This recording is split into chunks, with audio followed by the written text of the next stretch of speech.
And we're back in the commentary booth now with CCP Claw and CCP Mindstar, bringing you live commentary of Jita 4-4. Mindstar, that obelisk, an interesting choice of freighter for undocking from Jita. What do you make of that? Well, it's a very large ship. It's quite large. You can see that it's very large on the screen. Interesting choice. It's sometimes has issues fitting vertically into that docking bay, but we can see now it looks like a Hyperion making its way into the docking area, as well as some fancy shuttle type craft as well. Now, we see the Hyperion making the choice to move forwards toward the docking area, which is kind of an unorthodox tactic, and we'll see how that works out for him. Yes, and the obelisk now trying to work out whether he can get in the way of the camera here. I think he's just saying hi to everyone, and more ships flying around. We can also see some kind of combat going on. There appears to be a hybrid weapon of some description firing across the screen.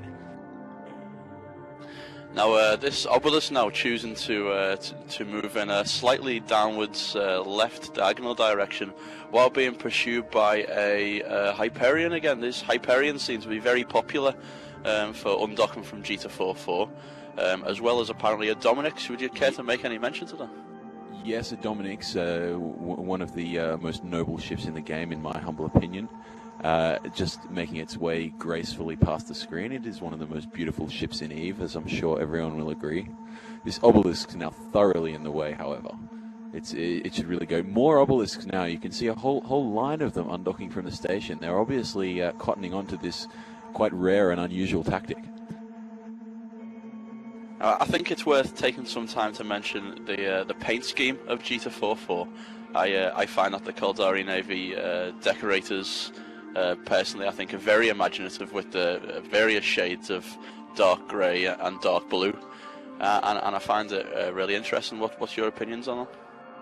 Look, the choice of dark grey has been discussed in the media over many decades now, and it is a rather contentious decision. It's not the first colour that comes to mind, but it seems to be offset rather nicely by the twinkly blue lights. Now that sun that we see in the background, this star giving out some blue light into the Jita system, obviously needing to burn up a lot of gases and a lot of energy to put out this light, and at some point in its lifetime will probably burn out. Do you feel that that's a valid tactic for the star, to be expending its life energy in order to light the system for us? The stars do tend to be predispositioned towards this kind of behaviour. Whether it's a valid tactic of burning until one dies, well, it remains to be seen, but it seems to be working out for it thus far. We can see also a few now different. We can see that beautiful grey paint scheme of the Caldari freighter as we just get jousted by a Charon. Yes, and I think it's starting to get very hectic outside Jita now.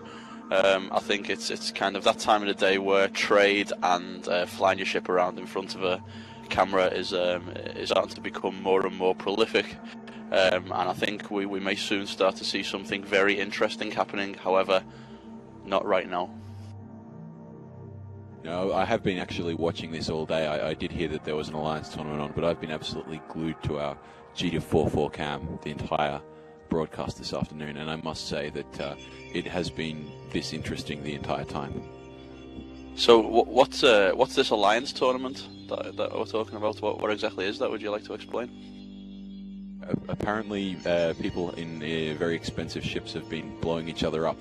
It's a lot more friendly outside Jita, and this is why I like it here a bit more, because people just tend to kind of float around in space. And I think with that, I think we'll go back to the calm and tranquil commentary. Calm and tranquility of no commentary, and just let you observe the stream and enjoy yourselves.